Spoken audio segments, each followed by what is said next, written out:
and welcome to Crowvane Manor. Wherever you are, and whatever kind of night it's been, you've come to the right place to slow down. Let the world go quiet for a while. Out here, none of it needs your attention. Many of you return to these rooms night after night, and I'm grateful for that. There's a reason you keep coming back. The stories kept inside these walls aren't quite like the ones you'll hear anywhere else. Before we begin, leave a comment and tell me where in the world you're listening from tonight. I always enjoy reading them. And if these stories stay with you, a like and a subscribe help more than you know. Now get comfortable, breathe slow, and let's open the door together.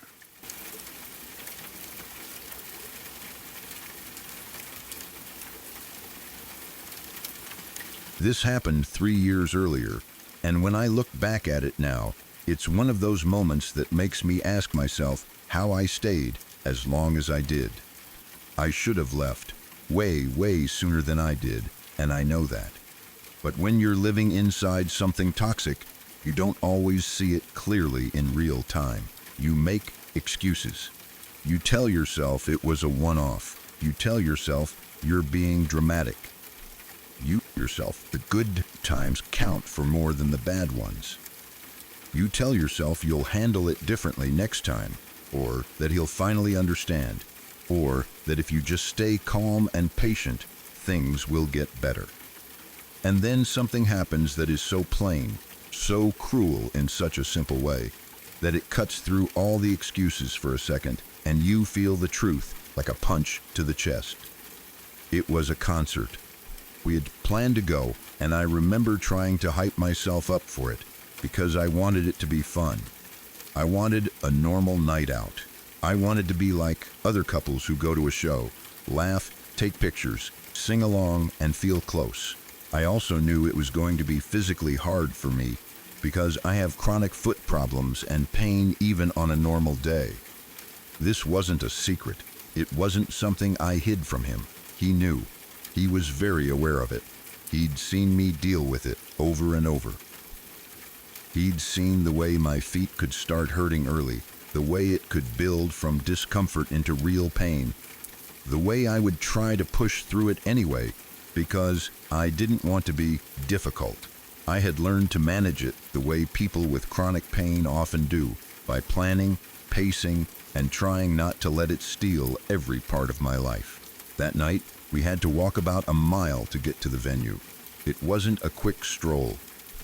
It was one of those long walks where you can feel every minute of standing and moving, especially when you're already starting from a baseline of pain.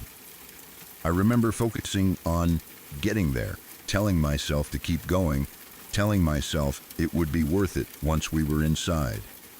I remember the feeling of trying to act normal, trying to keep a good mood, trying not to mention how much my feet were hurting, because I knew how he could react when anything took attention away from him or away from whatever he wanted the night to be. We finally got there, and there were these stone stairs. I can still picture them, uneven and hard, the kind of stairs that already require you to pay attention even if you don't have pain. And that's where he did it. He tripped me. On purpose. It wasn't an accident. It wasn't a misstep. It wasn't him bumping into me by mistake. He did it deliberately, like he thought it was funny. Like he wanted to see what would happen. Like my body was something he could play with for a quick laugh. In that instant, everything slowed down in my head. I felt my foot catch. I felt my balance shift. I felt that jolt of panic in your chest when you realize you might go down. And on stone stairs, that could mean a serious injury. My brain flashed through it so fast. If I fall, I could twist my ankle, I could crack a knee, I could hit my head. I could mess up my feet even worse than they already were. I remember my arms tightening, my whole body going stiff, fighting to stay upright. Somehow, I didn't fall. I still don't even know how. It felt like my body grabbed the edge of stability by pure instinct. But even though I stayed standing, the pain was immediate. Sharp.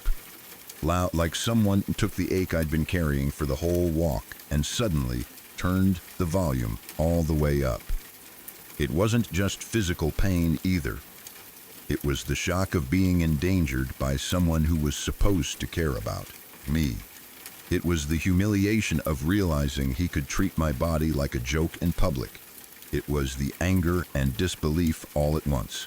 It was my nervous system going into overdrive, because it had just been told very clearly that I wasn't safe with him even in a crowded place, even in a normal outing. That was the moment it pushed me past my breaking point. I didn't have a calm, tidy reaction. I didn't have a perfectly controlled response. I started crying because I was in so much pain. It wasn't performative. It wasn't me trying to make a scene. It was my body and my emotions finally catching up to what had just happened. The pain was real, and so was the betrayal. I remember the way it felt to have tears come out before I could stop them, like my body was saying, enough. I remember being frustrated with myself for crying because I already knew how he was going to react. I remember wishing I could swallow it down, wipe my face, pretend I was fine, because I knew that in his mind my pain was going to be less important than his image. And he proved that immediately. He got pissed at me for crying, not worried, not apologetic, not shocked at himself. He didn't say, "Oh my God, I'm sorry, are you okay?" He didn't check my feet. He didn't offer to slow down. He didn't offer to sit somewhere. He didn't act like a partner. He acted like my tears were an inconvenience and an insult to him. Then he refused to even speak to me for the first half of the show. Think about how twisted that is. He deliberately tripped me on stone stairs after a long walk, knowing I already deal with chronic foot pain. I cried because I was hurt and overwhelmed, and his reaction was to punish me with silence, like I was the one who had done something wrong. He treated me like I had embarrassed him by crying, as if the real problem wasn't that he had hurt me, but that I wasn't hiding the evidence well enough. In his world, the worst thing wasn't my pain. The worst thing was that other people might notice something was wrong, and that reflection might make him look bad. So we were at this concert, surrounded by music, surrounded by people who were there to enjoy themselves, and I was standing there in pain, trying to get myself together. The person who brought me there acted like I didn't exist. Half the show went by with him refusing to speak to me, like he was teaching me a lesson. Don't have feelings in public. Don't show pain. Don't make me look bad. Don't interrupt my good time with your reality. It's hard to describe how lonely that feels in the moment. Because you're not alone. There are people everywhere. There's sound everywhere. Lights, crowds, movement. But you are completely alone where it actually matters. Because the person next to you has decided you don't deserve comfort. And it creates this horrible split inside you, where one part of you is trying to survive the moment and keep it together, and another part of you is watching your life from the outside thinking, this is not normal. This is not what love looks like. I remember the way the tears made me feel ashamed, not because crying is shameful, but because he trained me to feel ashamed of having any reaction that wasn't convenient for him. I remember trying to breathe through it. I remember trying to wipe my face and look forward so no one would stare. I remember thinking, just get through it, just get through it, and even then knowing that something important had shifted. Because a person who loves you doesn't do that to you. They don't treat your physical pain like a joke. They don't punish you for crying. They don't freeze you out because you're embarrassing them. Even if someone makes a mistake by accident, they apologize. They care. They check in. They make sure you're okay. They don't add emotional pain on top of physical pain. And the longer I've been away from him, the clearer that moment becomes. It wasn't about a trip on Sparban stairs. It was about cruelty disguised as humor. It was about control disguised as pride. It was about him making a choice that could have seriously hurt me, and then making my natural human reaction into something he could shame me for. It was him showing in a single evening that his enjoyment mattered more than my safety.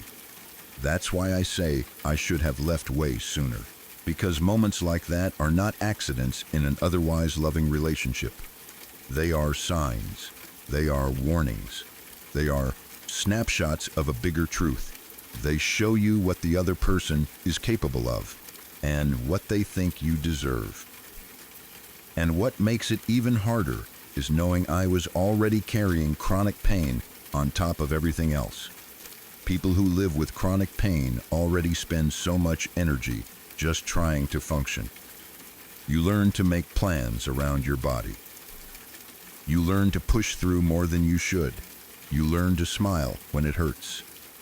You learn to minimize yourself so other people don't get annoyed. And he knew that. He knew I was already fighting my own body just to be there. And instead of being gentle with me, he added to it, like my pain was entertainment.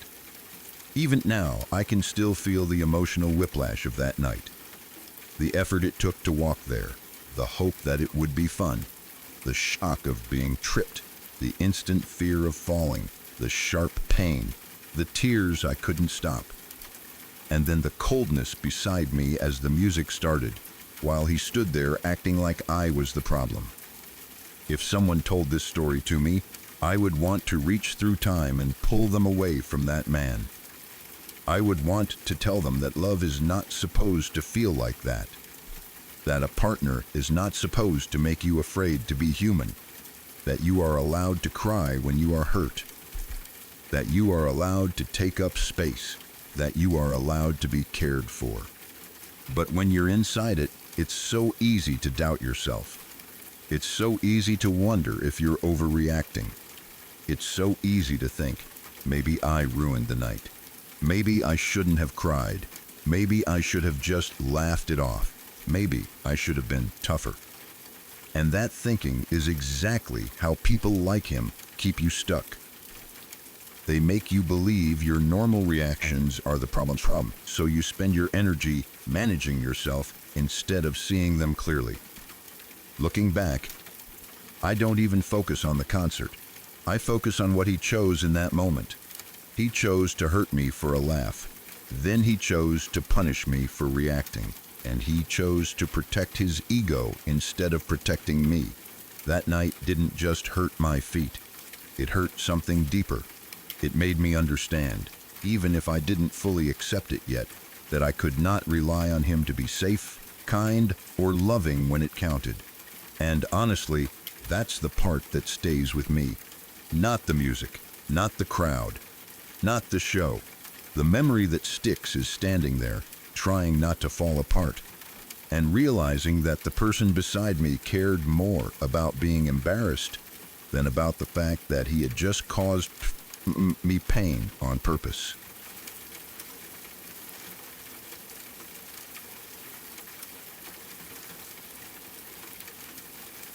We were homeless, and when I say that, I don't mean we were just struggling a little or behind on bills. I mean we were in that raw, scary place where you don't know where you're going to sleep, where every day is a problem you have to solve, and every night feels like a countdown. The kind of homeless where you're carrying your life in a bag, watching the sun go down and feeling your stomach tighten because you don't know what's coming next. The kind where safety stops feeling normal and starts feeling like something other people get to have. We had been together for 4 years before it got to that point. 4 years is a long time to build attachment to someone, even if the relationship has problems. It's long enough to have history, to have memories, to have routines, to have inside jokes, to have the feeling that this person is your person even when things are ugly. It's long enough to get used to them being the center of your decisions. And when your world starts falling apart and you're homeless, that attachment can become even tighter in a twisted way. Because you're not just emotionally connected, you're surviving together. Or at least you think you are. At first, I was in that headspace of doing whatever you have to do when you're homeless. People who have never been there don't always understand what that does to your mind. It strips you down. It makes you think in short terms, hour by hour. It makes you desperate. It makes you willing to ignore your own feelings because feelings don't pay for a room, don't keep you warm, don't keep you safe from sleeping outside. You start thinking, I'll deal with the emotional part later. I just need to get through tonight. Just one more night. Just one more day. And in the middle of that, he let me sleep with men to help pay for our hotels. Even writing that out feels heavy because of what it really means. It wasn't just a terrible decision. It was a betrayal of the most basic responsibility a partner has, which is to protect you, not offer you up. It meant that in the worst moment of our lives, when I was vulnerable and scared and trying to survive, he was willing to use my body like a resource to fund our shelter. It meant he watched me carry something that should never have been mine to carry. It meant he accepted it as normal. It meant he allowed it, and in a way, that makes it feel like he participated in it. Because he benefited from it too. He had a roof because I paid with something that cost me way more than money. For about a month, I did it. A month of trying to swallow what I felt. A month of telling myself it was temporary. A month of trying to survive. A month of going through things that I didn't truly want to do, but month doing them because homelessness changes what choice even looks like. When you're trapped in desperation, you can convince yourself you're being practical, that you're being strong, that you're doing what you have to do, but your body knows, your heart knows. And even if you push the feelings down, they don't disappear. They wait. Then something in me finally broke through the fog. A reality check hit. It wasn't a gentle moment. It was like waking up and realizing you're in a situation you never imagined you'd be in. I called my mom. That call alone says so much. Because calling your mom in a situation like that is admitting you need help, admitting you can't keep doing this, admitting you're scared. It's also admitting the truth out loud. And once you say the truth out loud to someone who loves you, it becomes harder to pretend it's normal. My mom called my aunt. My aunt got me a flight back home to my mom. And that was my exit. That was the moment something real happened. Something solid. Something that wasn't just survival mode. Someone stepped in and gave me a way out that didn't require me to sacrifice myself again. It was like a door opening in a place where I thought there were no doors. I left. I went back home. I was still in that headspace of doing whatever you have to do when you're homeless. But I was also finally seeing the situation for what it was. I was finally realizing that survival should not have to look like that. That love should not ask that of you. That a partner who truly loves you does not watch you get hurt for a hotel room and then call it necessary. But then came another kind of pain. The kind that isn't physical and isn't about money, but goes straight into shame and trust. I found out he told his best guy friends. Not only told them, but they told me. And I was crushed. That's the thing about humiliation. It isn't just that something happened. It's that someone else took your most vulnerable, most private, most painful reality and turned it into information. A story. A thing to share. Like gossip. Like entertainment. Like proof of something. And in that moment, it didn't matter what he claimed his reasons were. It didn't matter if he said he needed to talk. It didn't matter if he said it was stress. because you had begged him not to tell a soul. You had made it clear this was something you wanted kept private, something you were already carrying with heavy shame and pain, and he still told. That is not love. That is not protection. That is not respect. That is a violation. The fact that his friends told you makes it even worse, because it means it wasn't kept in a serious, careful way. It became something that could slip out, something they could mention, something they felt comfortable bringing to you, which means it didn't feel sacred. It didn't feel like a secret someone was holding with care. It felt like it was passed around. And once something like that happens, it changes the way you see the person forever. It's not just he made a mistake. It's that he betrayed you twice. First, by letting you do something that harmed you so he could benefit from it. Second, by exposing it, turning your pain into something other men knew about you. Till this day, he tells you he really was in love with you, and he wants you to forgive him.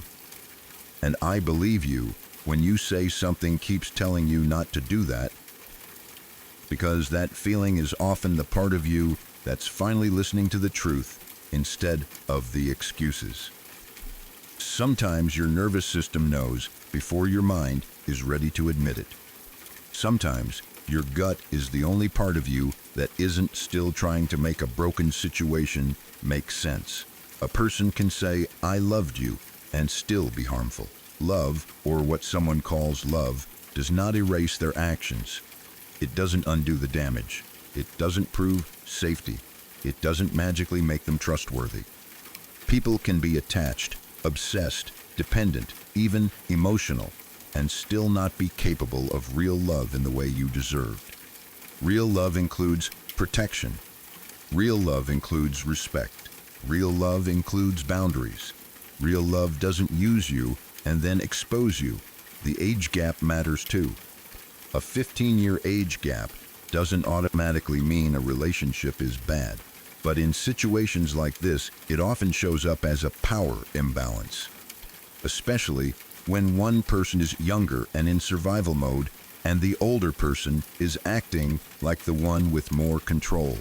If he was older and still let this happen, still benefited from it, still made choices that put you at risk, that says something. Age can bring experience and responsibility. If anything, it should have meant he was more protective, more steady, more mature. Instead, you were the one paying the price. You were the one carrying the consequences. You were the one having to call your mom and get rescued. That's not an equal partnership. That's you being put in a position where you were carrying both survival and sacrifice. And the fact that he wants forgiveness now doesn't automatically mean he deserves access to you again. Forgiveness, if it ever happens, is something you do for yourself on your timeline, and it does not require reconciliation. It does not require letting him back in. It does not require pretending what happened was normal or acceptable. Sometimes the safest form of forgiveness is simply letting go of the hope that the person will ever truly understand, and choosing to protect your life and your peace instead.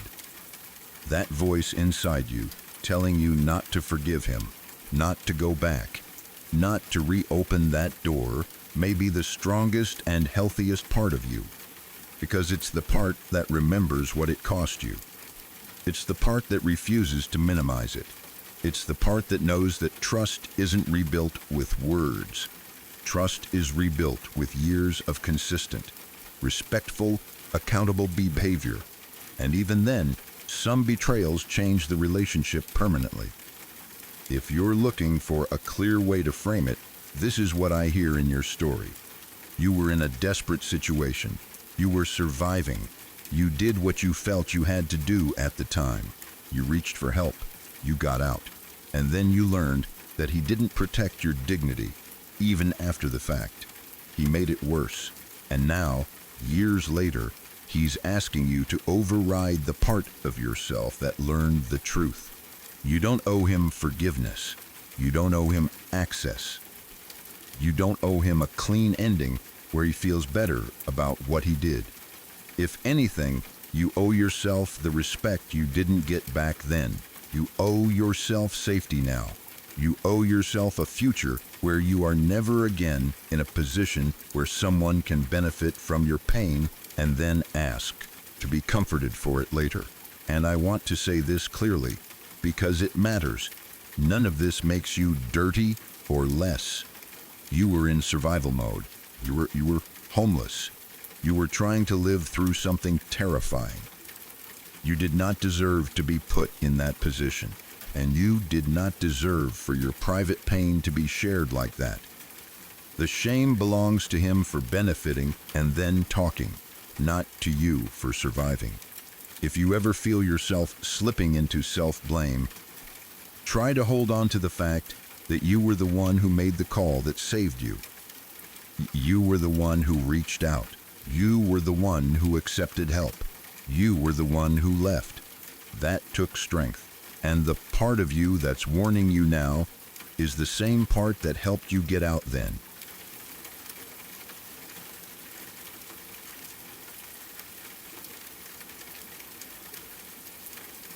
I remember that day in a way that still makes my stomach drop, because it wasn't just hard, it was dangerous. It was the kind of moment where you can feel your body screaming at you that something is wrong, and you can also feel your mind trying to stay calm, because you have a baby, and you have to keep moving even when you shouldn't. I could barely walk because of an injury. I was on crutches, and even taking a few steps felt like a huge effort. Every movement was slow and careful, the kind where you have to plan your next step before you take it. On top of that, I was having one of those hormonal migraines that isn't just a headache. It was blinding, the kind where light feels like a knife and your vision turns into a smear. I couldn't see, not clearly, not enough to trust myself. It felt like my eyes and brain were short-circuiting at the same time, and I was trying to function anyway because there wasn't another option in that moment. If I held the baby in my arms, I couldn't use both crutches. That's the reality. 2 crutches means both hands. A baby means at least one arm, usually 2, especially if you're trying to keep them safe and steady. And I couldn't see where the baby sling was. I remember the panic of that detail, because it's such a small, practical thing that becomes huge when you're already drowning. The sling might as well have been invisible. My hands felt clumsy. My head was pounding so hard, it felt like my heartbeat was inside my skull. I couldn't focus my eyes long enough to find the straps or figure out how to position it. I couldn't make my body do the steps it normally could, because I wasn't in a normal state. I was injured, starving, and half blind from pain, and I hadn't eaten for over a day. That part alone should make any decent person stop what they're doing and help. A person can be exhausted and still understand that food is basic, that safety is basic, that if your partner hasn't eaten in over a day and is on crutches and can't see, the situation has moved far past "I don't feel like it" and into "this is urgent." But instead of bringing me something to eat, instead of helping me in any of the ways that were obvious, he refused. No food, no help up the stairs, no taking the baby, no stepping in so I could use both crutches. Nothing. I want to slow that down because it matters. He wasn't being asked to solve the whole world. The help I needed was simple. Bring food, hold the baby, help me up the stairs, stand close in case I slipped.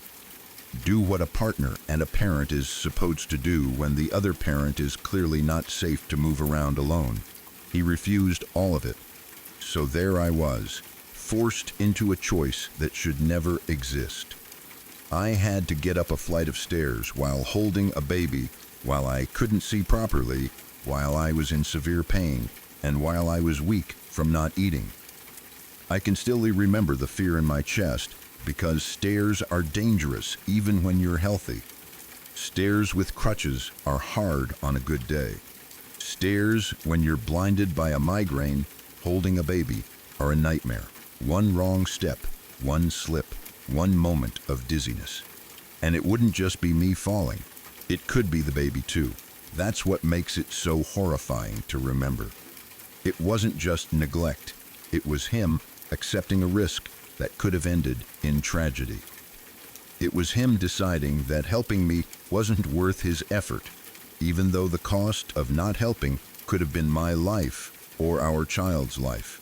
There is something deeply chilling about realizing someone is willing to let that kind of danger exist right in front of them and still not move. I remember trying to steady my breathing. I remember gripping the railing when I could, feeling for it because my vision wasn't reliable. I remember moving my crutches like they were made of glass, trying to place them carefully even though my arms were shaking. I remember the baby's weight against me and the way that weight made my balance even harder. I remember thinking, please, please don't let me fall. Please let me get up there. Please let me get back down. Please let me keep the baby safe. I remember how loud my own thoughts were, because pain can make everything feel louder, sharper, more urgent. And I remember how alone I felt. Because that kind of fear is not supposed to be carried alone when you have a partner in the home. You're not supposed to be in survival mode like that in your own house. You're not supposed to be calculating angles and steps and worst case scenarios while the other adult who helped create that baby stands back and does nothing. Even a stranger would usually help. Even a neighbor. Even someone who didn't like you would probably see you on crutches, holding a baby, unable to see, and instinctively move to support you, but he didn't. The fear didn't end once I got up the stairs either. It followed me because I knew I would have to come back down. And going down is even worse. Going downstairs when you're injured is terrifying because your body has to lower itself and your crutches can slip and your balance shifts forward. Going down when you can't see properly feels like stepping into empty space and hoping the step is really there. Going down while holding a baby is the kind of thing that makes your whole body tense up. Because your instincts are screaming at you to protect the baby even if you can't protect yourself. I was so afraid I was going to fall on the way back down. I was afraid of the sound it would make. Afraid of what would happen to the baby if I lost my grip. Afraid of the sickening impact. Afraid of the way one accident could change everything forever. And the worst part is that I shouldn't have had to imagine that. I shouldn't have been put in the position where I had to accept that risk. That's the part that stays with you afterward. Not just the pain, not just the hunger, not just the migraine, but the realization that the person who was supposed to be on your team watched you in a state where you clearly needed help and chose not to help anyway, and not in a small way, in a way that made the situation unsafe. It's hard for people to understand unless they've lived it, but moments like that don't just make you angry. They change how you feel in your own body around that person. They change how safe your home feels. They change how you trust. Because if someone will not protect you when you're injured and half blind, if they will not protect their own child from an obvious hazard, then what will they do when something worse happens? Who will they be when there's an actual emergency?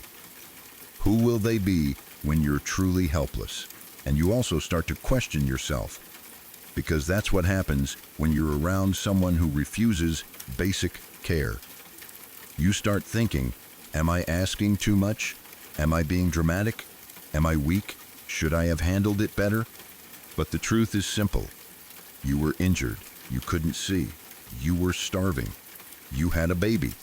Those are not conditions where you should be forced to navigate stairs alone.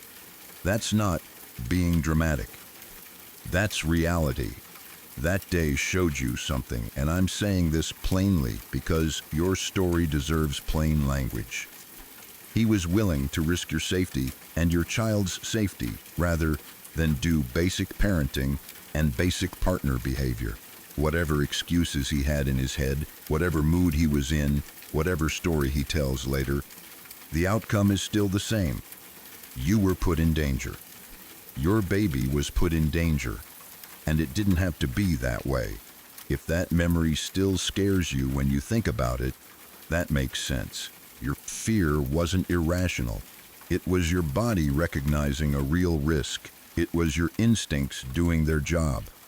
And the fact that you were afraid going back down tells me you were fully aware of how fragile the situation was and how much was at stake. You deserved help. You deserved food. You deserved someone taking the baby, guiding you, steadying you, or carrying you if needed. You deserved someone who saw you suffering and moved toward you, not away from you. And if that moment is one of the things that keeps ringing in your head, it's because it wasn't just a bad day. It was a clear sign of what kind of care you could expect from him when you needed him most.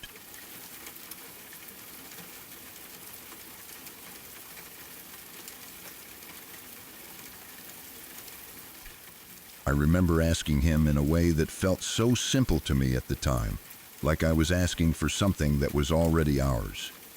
Not a brand new dream, not some sudden demand, just the plan we had talked about for years. The plan we had been building toward since before we even got married.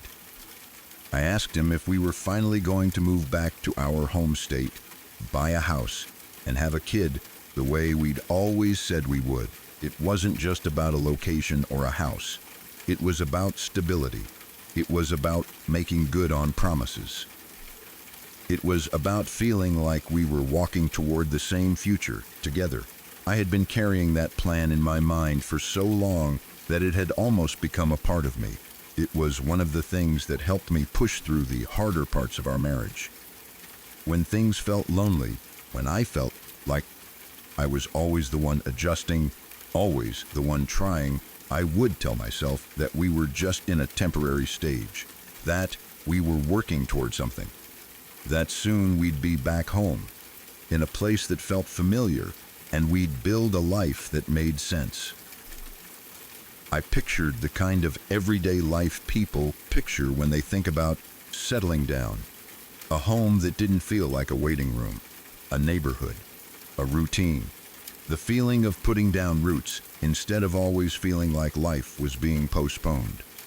So when I asked him, I was honestly expecting a conversation. I expected something like, "Yes, we're getting close," or "Here's our timeline," or even, "I'm nervous, but let's plan it." I expected to hear something that sounded like partnership. I expected him to treat it like our shared future, because that's what it was supposed to be. Instead, he looked at me and told me he was going to apply to PhD programs around the country. Wherever he got in, that's where we would move. Not we'll decide together. Not we'll see what makes sense for both of us. Not let's weigh the options. It was presented like a decision that had already been made, and my role was to follow. Then he laid out the rest of it like it was the most reasonable thing in the world. Wherever we moved, I would work full-time to support him while raising our child. I remember standing there trying to process what I was hearing. It wasn't just the shock of a new plan. It was the way he said it, like my life was a tool he could assign tasks to. Like my time, my body, my career, my energy, my future were resources he could allocate to make his goals easier. It wasn't framed as a shared sacrifice. It wasn't framed as something we'd do as a team with support and balance. It was framed like he was the main character, and I was the supporting cast, the person whose job was to keep everything running so he could chase what he wanted. And maybe what hit me the hardest was how familiar it felt. Because it wasn't coming out of nowhere. It was the clearest version of something I had already been living for years, even if I hadn't fully admitted it yet. I had been bending my life around his choices. I had been swallowing my needs so things would stay calm. I had been making myself smaller to fit the shape of what he expected. This was just him finally saying the quiet part out loud. I didn't respond in a neat, composed way. I couldn't. I stood in front of him and I started sobbing. Not because I wanted drama, but because I felt like something inside me snapped. It was that feeling of realizing that the future you've been surviving for may not exist, and that the person you trusted to build a life with you isn't actually building with you at all. I sobbed and told him the truth, the simplest truth in the world. I said, "If we do that, I will be miserably unhappy." That sentence wasn't manipulation. It wasn't a threat. It wasn't me trying to control him. It was me trying to be honest about what it would cost me to live the life he was describing. Because it would cost me everything. It would cost me being near my support system. It would cost me the stability I'd been craving. It would cost me the plan we had promised each other. It would cost me my emotional health, my sense of self, and likely my physical health too, because working full-time while raising a child largely alone in a new place for years is exhausting even in the best circumstances. And these were not the best circumstances. This was a marriage where I already felt like my needs were inconvenient. I said it while crying because that's how real it was. I was pleading for him to see me, to see that I wasn't just a helper or a paycheck or a daycare plan. I was his wife. I was a person. I was supposed to matter. He didn't soften. He didn't pause. He didn't ask why. He didn't say, "I didn't realize you felt that strongly." He didn't try to understand. He yelled directly into my face, "Your happiness is not a factor in my planning. Not a factor." It's hard to describe what it feels like to hear something like that from your husband. It's like being told, very clearly, that the marriage is not actually a partnership. It's like being told you are not a teammate, not an equal, not someone whose feelings carry weight. It's like being told your entire inner life is irrelevant. And when it's yelled into your face, there's also this layer of intimidation to it. Like the goal isn't only to communicate, it's to crush the part of you that's speaking up. I remember the way the words landed. There was shock. Because even though I had felt that truth in smaller ways for years, hearing it so bluntly still felt unreal. There was also a strange kind of clarity. Almost like the room got quiet inside my head, because suddenly everything made sense. All the times I'd felt like an accessory. All the times I'd felt like I was carrying the emotional work of the relationship alone. All the times I'd twisted myself into knots, trying to explain why I felt unseen. All the times I'd tried to convince myself that he loved me even though his choices didn't show it. That sentence explained it. It wasn't that I was failing to communicate. It wasn't that I needed to say it differently. It wasn't that I was asking for too much. It was that my happiness truly was not part of his math. He was planning a life like I was a function, not a person, like I existed to make his life possible. And if I suffered in the process, that was simply the price he expected me to pay. It sucked to hear it put so bluntly, but it made the previous 5 years of our marriage make a lot more sense. Because in a way, that was the theme of everything. His wants were treated like necessities. My wants were treated like inconveniences. His goals were treated like the purpose of our life. My well-being was treated like optional background noise. And the thing is, I don't even think the PhD itself was the whole point. People get degrees. People chase ambitions. Couples relocate for school or jobs all the time.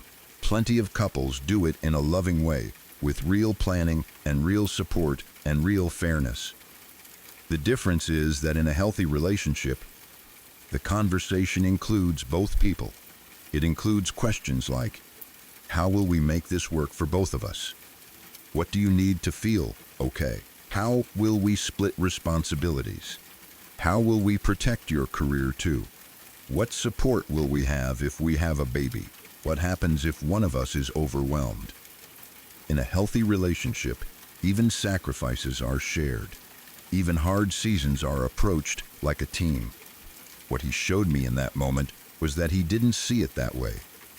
He saw it as my job to adapt, to carry the weight, to swallow my feelings, to work full-time, to raise a child, to follow him wherever he chose, and to do it with a smile.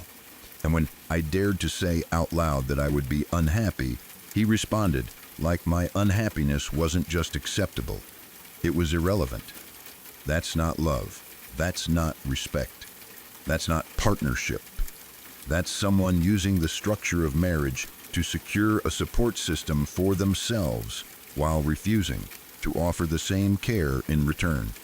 After he said it, it was like I could finally stop wondering if I was imagining things. I wasn't. I could finally stop trying to decode his behavior and assume I was missing some secret good intention. I wasn't missing anything. He told me exactly how he planned his life. He told me where I ranked in it. And even though it hurt, it also gave me something I hadn't had before, truth without disguise. Because once someone tells you your happiness is not a factor, you can't unknow it. You can't go back to pretending they just don't realize. You can't go back to hoping they'll suddenly become considerate if you explain it better. You can't go back to believing you're building a future together when the other person is openly admitting they don't plan around your well-being at all. That moment didn't just hurt because of the words. It hurt because it confirmed something I'd been feeling in my bones for years. It confirmed that my happiness had been treated as optional the whole time, and I had been trying to survive inside a marriage where love was supposed to be mutual, but wasn't. And even now, when I replay it, what I remember is the contrast. I remember how reasonable my question was, how human my tears were, how honest my statement was, and how cold his response was. That contrast is what makes it so clear. That contrast is what makes it impossible to pretend it was just a bad argument. It was a revelation. It was the truth of the marriage spoken out loud.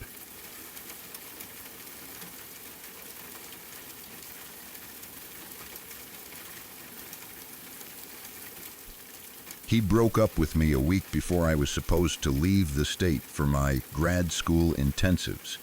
Even saying that out loud still feels unreal, because there are some moments in life that are already heavy on their own, and a partner is supposed to make them lighter, not use them as a chance to cut you down. I had been preparing for that trip mentally and emotionally for a while. Grad school intensives aren't casual. They take planning. They take focus. They take energy. They're the kind of thing you build your whole schedule around. And they come with that mix of stress and excitement, because you know you're moving towards something bigger. I was stepping into a future I had worked hard for, and I wanted to feel supported in that moment. Even if it was just a simple kind of support, like, I'm proud of you, you've got this, I'll be here when you get back. I wanted to feel like my relationship was a safe place while I did something challenging. Instead, he ended it. We had been together for 3 years. 3 years of building a life side by side, living together, sharing daily routines, splitting responsibilities, and having all those quiet, ordinary moments that create attachment. When you live with someone, your lives tangle together in a way that isn't easy to pull apart. Your coffee mugs end up on the same counter. Your laundry becomes shared space. Your schedule becomes a rhythm you both know. Your body gets used to the idea that there is someone there. So when a breakup happens inside that kind of closeness, it isn't just emotional. It's physical. It's the shock of having the foundation ripped out from under you while you're still standing in the same home, looking at the same walls, hearing the same sounds. And then, right before my trip, I got sick. Not just a little sick. The kind of sick where you start thinking, I might need to go to the hospital. The kind where your body stops feeling like it belongs to you and starts feeling like something you're trying to manage minute by minute. Everything already felt unstable because of the breakup. And then my body piled on top of it, like I didn't even get the option of holding myself together long enough to process what had happened. We still lived together during that time. We were in the same space. He could see me. He knew I was sick. He knew I was struggling. And he didn't check on me once. Not once. No. Do you need anything? No. Can I get you medicine? No. Do you want tea? No. Are you okay? No simple human decency. Nothing. He didn't offer help. Didn't offer comfort. Didn't even act like he saw me as a person who mattered. And it's hard to explain how much that kind of neglect hurts when you're already vulnerable. Because when you're sick, you aren't just emotional. You're physically weak. You're tired. You're scared. You're trying to stay calm while your body is doing something you can't fully control. In those moments, even small kindness feels huge. A glass of water, a blanket, a few words, a basic check-in. Those are the things that remind you you're not alone. He let me be alone anyway, even with him right there. Looking back, it wasn't just that he didn't love me anymore. It was that he didn't treat me with basic care even after 3 years together. And that kind of coldness doesn't come out of nowhere. It comes from how someone truly sees you. It comes from what you were to them. Over the years, he had made comments about my degree being fancier than his. He's a rad tech, and I could tell there was a sore spot there for him sometimes. Like my education made him feel smaller or threatened. He would bring up that I'd probably make more money, that I might be the breadwinner. On the surface, those comments could sound like jokes or casual insecurity, but when you look back after a breakup, you can sometimes see the pattern more clearly. The way someone talks about your success can reveal how they feel about you having power. It can show whether they're proud of you or resentful of you. It can show whether they see you as a partner or as competition. During the breakup, it hit me with a clarity that hurt. I realized I was simply someone to split bills with and sleep with. That's the simplest way to say it. And sometimes the simplest way is the most honest. I wasn't being cherished. I wasn't being protected. I wasn't being supported through hard seasons. I was filling roles, paying half, being convenient, being there. And when it came time for me to step into something bigger, something that might shift the balance of money or status or attention, he didn't rise up and support me. He pulled away. He detached. He made it clear that he wasn't invested in my well-being. And that realization is brutal because it makes you replay everything. You start thinking about the times you tried harder than you should have. The times you overlooked small dismissals. The times you gave benefit of the doubt when your gut was uneasy. The times you minimized your own needs because you wanted the relationship to work. It can make you feel foolish for a while, not because you did anything wrong, but because you were sincere and he wasn't meeting you there. Then time passed, and the timeline made it even clearer. We've been broken up for a year, and he's been with his new girlfriend for 10 months or more. That kind of overlap in timing can do something nasty to your head. It can make you wonder how long he had emotionally left before he officially left. It can make you wonder whether he had already started moving on while you were still trying. It can make you feel replaced. Like the relationship you thought was real was easier for him to swap out than it should have been. Even if you don't have every detail, The speed alone can sting because it suggests he wasn't grieving the loss the way you were. It suggests he had already made room for something else while you were still standing in the wreckage. But here's the part that matters most, and it's the part I want to hold up like a bright light in the middle of all of it. You graduated this weekend with your master's. That is huge. That is not a small accomplishment. That is years of work, stress, deadlines, exhaustion, sacrifice, and pushing through days when you didn't feel like you had anything left. That is you showing up over and over again. That is you proving to yourself more than anyone that your life is bigger than what he gave you. That is you building a future with your own hands, even while your heart was breaking. And the fact that you did it after a breakup like that, after being sick and unsupported, after realizing you were treated like convenience instead of love, makes it even more powerful. Because you didn't just survive him. You kept moving. You kept growing. You kept choosing yourself. You didn't let his neglect become the end of your story.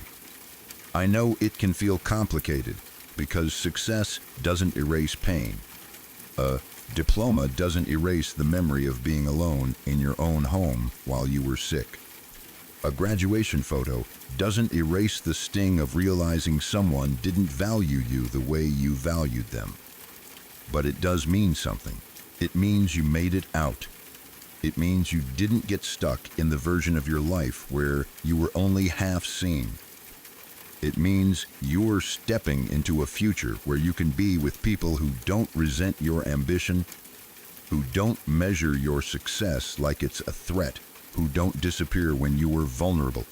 And honestly, that weekend, graduating with your master's, sounds like the exact opposite of what he tried to reduce you to. You were never just someone to split bills with and sleep with. You are someone who can build a whole life, someone who can carry herself through hard seasons, someone who can accomplish something real, something lasting, something that can't be taken away because one insecure man couldn't handle being a true partner. So if there's any way to frame it that feels fair and true, it's this. He didn't support you because he wasn't capable of giving you what you deserved. And you still did the thing anyway. You still finished. You still graduated. You still moved forward. And that deserves to be celebrated fully without shrinking it.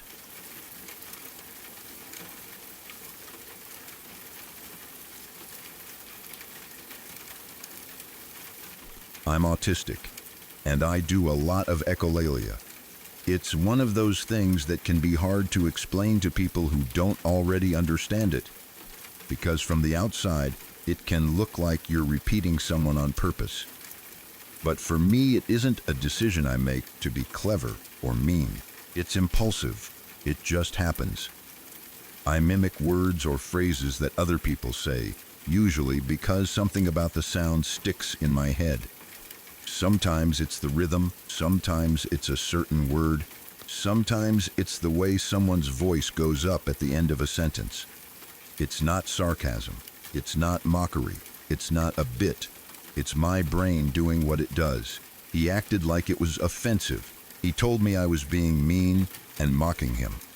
I tried to explain. I told him it's more like Tourette syndrome, but instead of shouting random things, I impulsively repeat things I like the sound of. I wasn't trying to excuse myself. I wasn't trying to dodge accountability. I was trying to give him context so he could understand me, so we could be on the same team about it. Because when you care about someone, you want them to understand you. You want them to know what's happening in your head. You want them to see you accurately, not through the worst possible interpretation. He didn't care. He called it a habit I needed to break. He said I'd been enabled to do it. That word, enabled, made it feel like he thought people had been letting me get away with being awful, instead of recognizing that I'm autistic and echolalia is a real thing. It wasn't just ignorance. It was the way he used his ignorance like a weapon. He didn't ask questions with curiosity. He didn't say, "Oh, I didn't know that. Can you tell me more?" He jumped straight to judgment. He treated something involuntary like a character flaw. He treated a neurodivergent trait like a behavior problem that needed correction. Like I was a child who had never been properly trained, and now he was here to fix me. That was the pattern with him. He didn't approach me like someone he loved. He approached me like someone he needed to evaluate. It wasn't only the echolalia. That was just one of the most obvious examples of him assuming the worst, and then building a whole story around it. He constantly acted like everything I did was calculated. Like I was choosing wrong on purpose. Like I had a secret agenda behind my tone and my face and my words. He accused me of playing out my own bit. Like I was some kind of performer on stage, pretending to be a person instead of actually being one. He implied I was deciding to mock him instead of responding normally, as if the idea of me just being myself wasn't even on the table. He made it sound like I had a plan for everything I said and did, like every moment was carefully designed to achieve something, like I was running a script, like it was all a performance for an audience of one, me. The accusation was so bizarre because it showed how he saw me, not as a human being reacting in real time, but as someone doing something at him, someone manipulating, someone acting.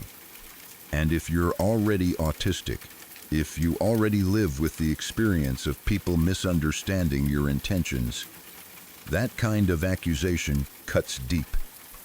Because you spend so much of your life trying to be understood, trying to communicate clearly, trying to translate yourself into a language other people will accept. You're already used to being told your tone is wrong, your face is wrong, your reactions are wrong. You're already used to other people assuming you meant something you didn't mean. So when your partner, someone who is supposed to know you better than anyone, decides to interpret you in the most uncharitable way possible, it can make you feel like there's no safe place left. He didn't give me a safe place. He gave me a grading rubric. He was constantly running what felt like a behavioral assessment on me. Like I was a student and he was the teacher. Like I was on trial and he was the judge. Scores out of 10 on communication, delivery, affect, cadence, and whatever else he felt like measuring that day. He'd rate the quality of my content high, but the delivery low, as if I was a presentation that needed improvement instead of a partner who needed care. As if I could just tweak a few settings and become acceptable. Living with that kind of constant critique messes with your head. It makes you hyper-aware of yourself in the worst way. You start monitoring your own voice, your face, your pacing, your word choice, your pauses. You start editing yourself mid-sentence. You start preparing defenses before you even speak, because you know he's going to find a problem somewhere. You stop sharing things the way you naturally would, because the moment you open your mouth, you're bracing for feedback. It's exhausting. It's like being in a relationship where you're never off the clock. There was a moment that showed it perfectly. My roommates were breaking up. I was genuinely upset, heartbroken for them. The kind of upset where you feel it in your chest because you care about people, because you hate seeing love fall apart, because it reminds you of your own fears. He asked if I wanted to talk to him about it, so I did what you're supposed to do. I called him. And instead of being a calm place to land, he turned it into a power struggle. He got super pissed at me for not giving him enough room to talk about how he feels about it. About my roommates breaking up, while I was the one calling because I was upset. He kept interrupting with this annoyed, controlling energy. And he said something like, "May I speak now? Or are you going to continue to talk?" That sentence alone says so much. It wasn't caring. It wasn't curious. It wasn't supportive. It was a scolding. Like I was misbehaving by speaking while emotional. Like the purpose of the call wasn't for me to share what I was feeling, but for him to be given equal airtime as a requirement. And the way he said it wasn't about conversation. It was about dominance. It was about putting me in my place. A normal partner, even if they did want to share their perspective, would have started with comfort. They would have said, "That's so sad. Tell me what happened." Or, "I'm sorry you're hurting." Or even, "Do you want advice or do you just want me to listen?" They would have been present. They would have understood that sometimes someone calls because they need to talk, not because they're hosting a balanced debate. They would have made space for my feelings first. That's what love looks like. It's not keeping score. It's not competing for attention when someone is vulnerable. But with him, it always felt like I was being evaluated for whether I was doing communication correctly. Like there was one right way to be a human, and I kept failing his test. Over time, that kind of dynamic makes you feel crazy, because you'll be having a normal emotional moment, and he'll treat it like a performance issue. You'll be reacting naturally, and he'll treat it like a calculated plan. You'll explain a neurodivergent trait, and he'll treat it like a bad habit you need to break. You'll try to connect, and he'll turn it into criticism, and eventually, you start seeing the simplest truth under all of it. He just didn't like you very much. Not in a dramatic, he hated me way. More in that quiet, constant way where everything you do annoys them, where they don't delight in you, where they don't give you the benefit of the doubt, where they treat your personality like a list of flaws. He was constantly critiquing, constantly negative, constantly pointing out what was wrong instead of enjoying what was right. Instead of just ending it because he didn't like me, he strung me along and tried to bring me down, like he wanted to shape me into someone else or punish me for being myself. It was quite bizarre. It's still bizarre when I say it out loud, because who chooses that? Who stays with someone they clearly don't respect and then spends the relationship acting like a manager giving performance reviews? Who looks at their partner's differences and sees a project to fix instead of a person to love? But I think that's why it did so much damage, because it wasn't one huge blow-up. It was constant, low-level correction, constant suspicion of my intentions, constant rewriting of my reality. It trained me to doubt myself and to feel like I was always one step away from doing something wrong. It made me feel like I had to earn being treated kindly by performing normal in a way that pleased him. And the truth is, you never should have had to earn that. You never should have had to defend echolalia like it was a personal attack. You never should have had to explain your brain and then be told you were enabled. You never should have been graded like a speech. You never should have been accused of being calculated when you were just trying to exist. A partner who actually likes you, who actually loves you, might not understand everything right away, but they'll be curious. They'll ask. They'll learn. They'll assume you mean well. They'll see your intent before they judge your delivery. They'll protect your dignity, especially in private. They'll make your nervous system calmer, not more on edge. With him, you were constantly being measured, and nobody can feel safe in a relationship where they're always being scored. Looking back, it makes sense that you reached the conclusion you did. He didn't like you. And instead of being honest about that and letting you go, he tried to chip away at you until you became smaller, quieter, easier, more acceptable. That wasn't love. That was control, dressed up as critique. And the fact that you can name it now, clearly, is important. Because naming it is how you start separating your actual self from the versions of you that he tried to turn into a problem.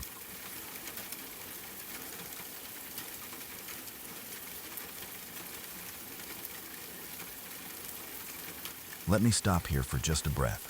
Some of you found Hushrod Hollow by accident tonight. One wrong turn through the dark, and here you are. Stay. The bell at the top of this video keeps the path lit, so you'll always know your way back when the next story calls. And hitting subscribe, that's how this small corner of the night keeps breathing. All right, the silence is waiting. Let's go.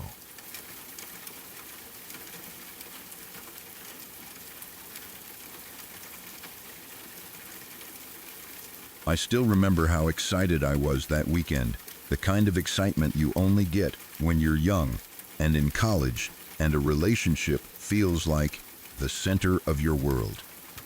He was my ex now, but back then he was my boyfriend, the person I was planning my whole week around. We had dated freshman year at this small Catholic college, the kind where everybody knows everybody and the campus feels like its own little bubble. Then we both transferred to bigger universities, and it changed everything. Suddenly we were in different places, different routines, different friend groups, but we were still trying to keep the relationship alive. We weren't seeing each other every day anymore. Visits started to feel like holidays. You counted down to them. You planned outfits. You pictured the moment you'd finally be together again. And for a few days you could pretend the distance didn't exist. It had been a couple of months since I'd seen him, and I was genuinely so excited. I wasn't dragging my feet or feeling unsure. I was looking forward to it. I remember the energy of getting ready, the way your brain runs ahead of you, imagining the drive to the airport, the flight, the reunion, the weekend itself. It felt like something to look forward to in the middle of a busy semester. It felt like a reward for getting through classes and work and the stress of college life. This was around 2003, when tanning was everywhere. Fake bake was the trend. Magazines were full of bronzed faces, and it was normal for girls to talk about tanning like it was part of a routine, way people talk about hair appointments. Even if you didn't do it, you were aware of the culture around it. You knew what the look was supposed to be. And because it was so normal back then, it also made it easier for guys to feel entitled to opinions about it, like they had a say in how you were supposed to look. A few hours before I was supposed to leave, we were on the phone. Just a normal call. I remember being in a good mood, talking the way you do when you're excited and you miss someone. We were probably going over plans for when I arrived, what we'd do, where we'd go. There was nothing in my mind that hinted at what was about to happen. Then he asked if I had gone tanning. It sounded like a casual question at first, like he was making conversation, and I answered honestly. I told him no, not because I was making some statement, not because I didn't care, but because it had been a busy week with classes and I simply hadn't. That was it. A normal answer. A normal fact about a normal college week. And all of a sudden, he hung up on me. Just like that. No warning, no I'll call you back, no explanation. 1 second we were talking, the next second I was staring at my phone like it had malfunctioned. At first, I was confused in that innocent way you are when you assume the best. I thought maybe it was a connection issue, maybe the call dropped, maybe his phone died. I tried calling back a few times, thinking it was some technical thing. 5 minutes later, he called back. By that point, I was already rattled because even if it was a connection issue, it was weird timing. But the second I heard his tone, I knew it wasn't a connection issue. He sounded angry, like I had done something wrong, like I had disrespected him. And then he told me what had happened. He said he had hung up to cancel my flight, not threaten to cancel it, not say he was thinking about it. He told me he had done it. Like it was a punishment he could hand down in real time because he didn't like my answer. I remember the shock of that part, because even now, years later, it still feels insane. Who does that? Who takes a person's plane ticket, their weekend, their time, their excitement, and cancels it in a burst of anger as if they're canceling a dinner reservation? It wasn't just rude, it was controlling. It was a power move. It was him reminding me that he believed he had the authority to decide whether I got to see him at all. Then he said the line that made everything feel even uglier. "I'm only pretty when I'm tan."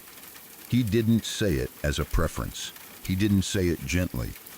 He said it like it was a rule, like it was the truth, like my value was conditional, and he was the one in charge of the conditions. He made it clear that in his mind, my face, my body, my appearance existed for him. Not for me, not for my confidence, not for my comfort, for him. And then he piled on. He said that if I didn't have the common courtesy to try to look my best for him after not seeing him for a couple months, then I didn't deserve to come see him. That word, deserve, still makes my skin crawl when I think about it. Like visiting your boyfriend is some kind of prize you earn by meeting his standards. Like you have to prove your worth before you're allowed in the room. Like love is something he grants you when you behave correctly. Like you aren't a person with your own life and your own stress and your own schedule, but a product that needs to show up polished the way he wants. In that moment, I felt so many things at once that it was hard to even respond. I felt confused because it was such a huge reaction to such a small thing.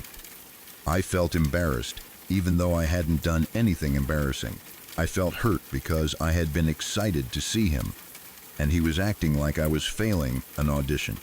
I felt small because he was talking to me like he had power over me. And underneath all of that, I felt this creeping realization that something was deeply wrong, even if I didn't have the words for it yet. Because it wasn't really about tanning. It was about control. It was about entitlement. It was about him treating my appearance like a requirement and treating my time and effort like something he could revoke if I didn't meet his expectations. It was about him using shame as a tool. He wanted me to feel like I had messed up. He wanted me to feel like I was lucky he wanted to see me at all.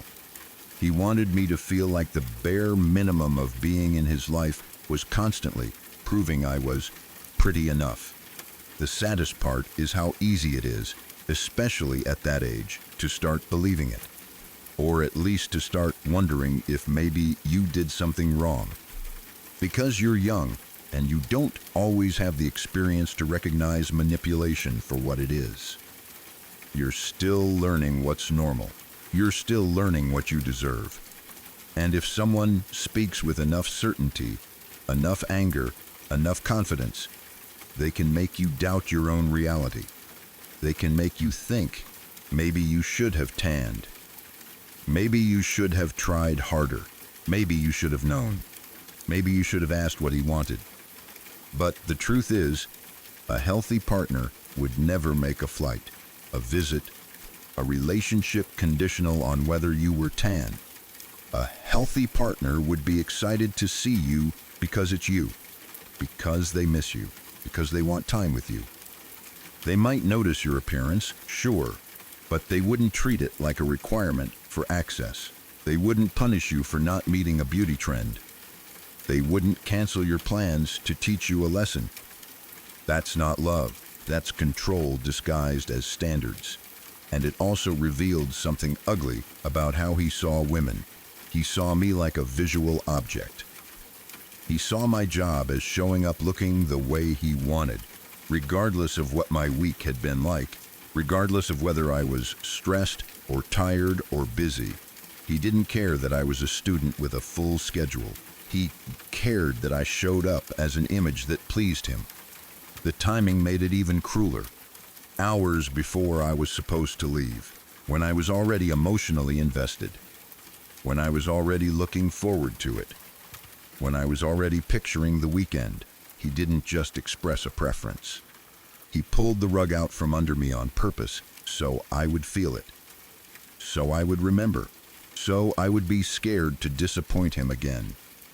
That's the thing about these moments. They're not always loud, dramatic fights in public. Sometimes they're private little acts of power that teach you how the relationship is going to work. They teach you who gets to decide. They teach you what happens when you don't comply. They teach you that your excitement and your effort can be taken away in seconds if you don't meet a standard you didn't even know you were being judged by. And looking back now, it's so clear. A boyfriend who truly cared would have been counting down the hours until I arrived, not looking for a reason to cancel my flight. He would have been happy just to see my face. He would have missed me. He would have asked if I was tired from classes. He would have cared that I was making the trip at all. He would have appreciated the effort of distance, not punished me for not having a tan, but he didn't. He wanted control more than he wanted connection. He wanted me to feel like my worth was dependent on meeting his expectations. He wanted me to earn the right to be with him by maintaining an image. He wanted the relationship to be something he could manage like a system where he rewards you when you do what he wants and punishes you when you don't. And that's why this story still hits so hard, because it's such a clear example of someone showing you in a single phone call that they care more about having power than about loving you. It's an example of how quickly excitement can be turned into shame when the person you're excited about doesn't actually value you as a full human being. If someone did that to me now, I would hang up and never look back. But back then, in college, in that early relationship mindset, I can understand why it would have been confusing and painful and destabilizing. Because you weren't expecting cruelty. You were expecting a weekend together. You were expecting love. You were expecting to be welcomed. Instead, you got a lesson in how little he respected you, and the fact that he used something as shallow and trendy as tanning to do it makes it even more disgusting, because it shows it was never about a deep issue. It was about him wanting you to feel like you had to perform for him to be allowed to see him. You deserve better than that then, and you deserve better than that always.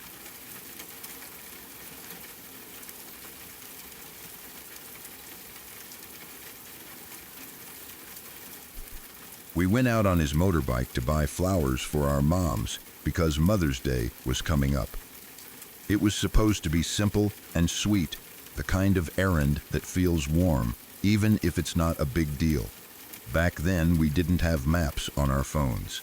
Smartphones weren't really a thing yet, so directions were just memory and guessing and street signs.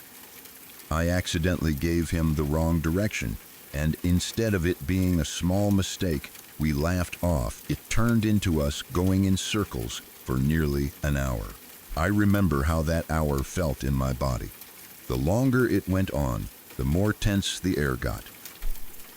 You can feel it when someone is getting angrier, and they're trying to hold it in because everything in them changes. Their silence gets heavier, their movements get sharper, their breathing changes. And you start shrinking without meaning to, because you can sense you're about to pay for a normal human mistake. By the time we finally got to the store and parked outside, I already felt guilty. Not because I had done something horrible, but because I had been trained to feel guilty anytime something didn't go perfectly. I apologized right away. I said I was sorry because we'd gotten turned around, because we'd lost time, because I didn't want a small error to become a big fight. He wasn't talking. That silence wasn't calm. It wasn't the kind of quiet where someone is just tired. It was punishment silence. It was the kind that makes you feel like you're standing in front of a locked door.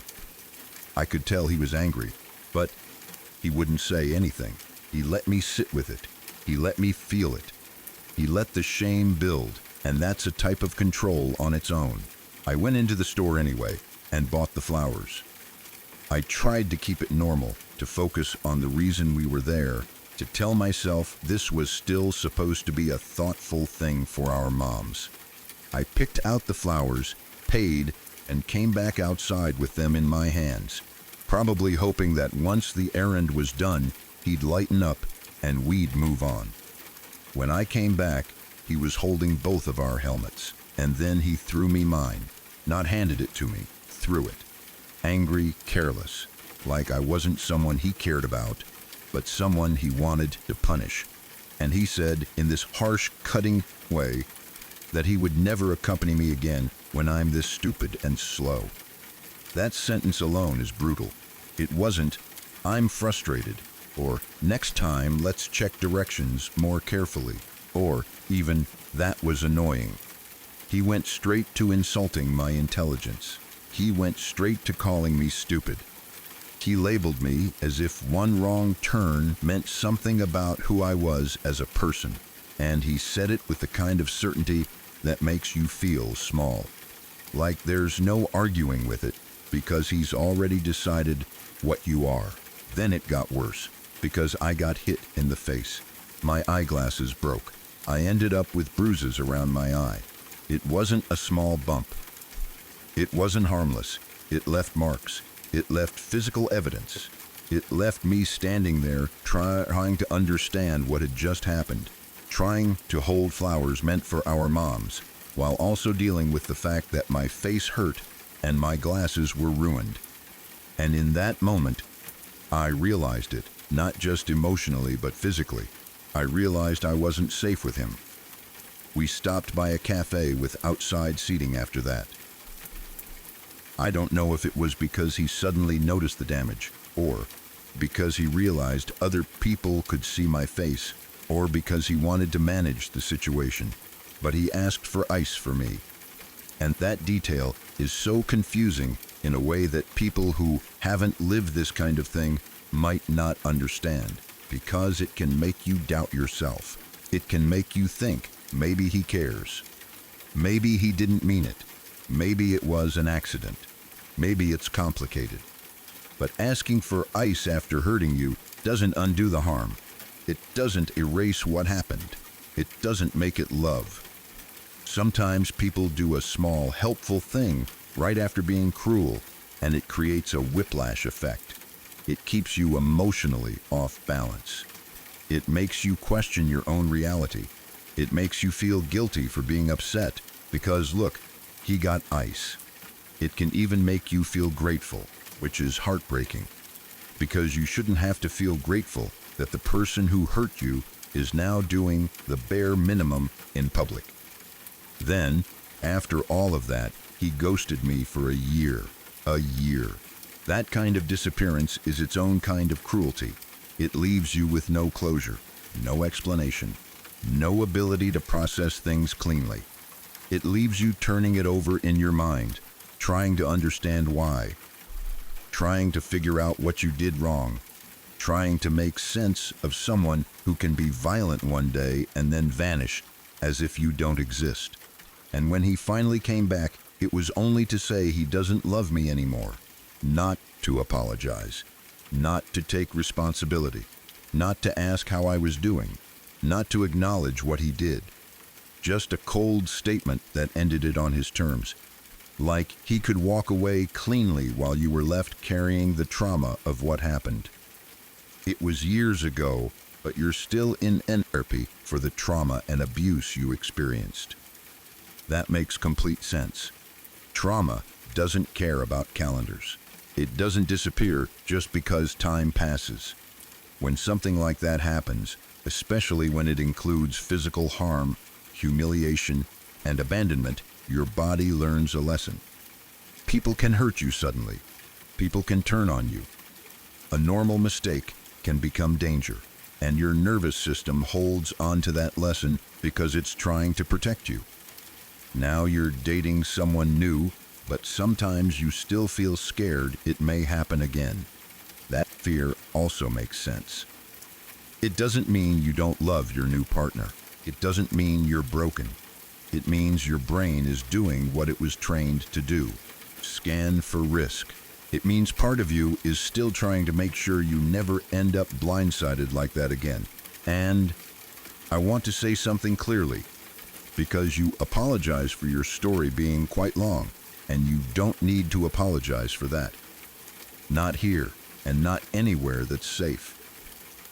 People who have been through abuse often apologize for taking up space, for having feelings, for explaining what happened, because they've been trained to make their pain smaller.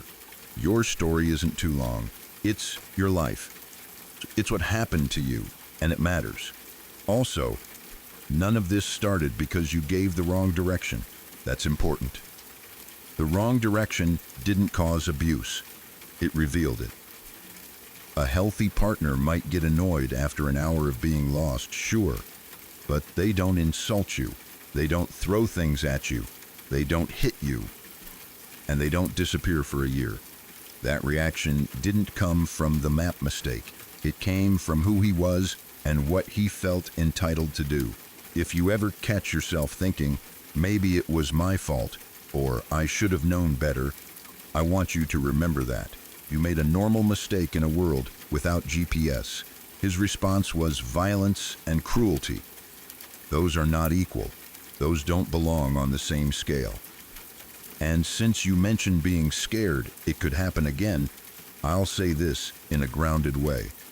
A big difference between an abusive person and a safe person is how they handle small frustrations.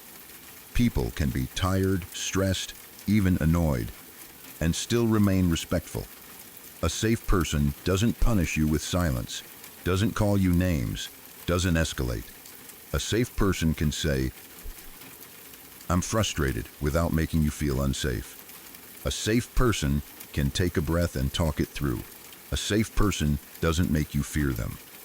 The fact that you're in therapy is not a sign of weakness. It's a sign that you're taking yourself seriously. It's you refusing to pretend it didn't matter. It's you building a life where the past doesn't get to control every decision. And the fact that you're dating again after what you went through shows courage, even if fear comes with it sometimes. What happened to you was real, and it was abuse. It makes sense that it left a mark, and you don't need to minimize it, not even with a "sorry it's long." You deserved flowers and a normal day. You deserved someone who laughed with you when you got lost. You deserved safety.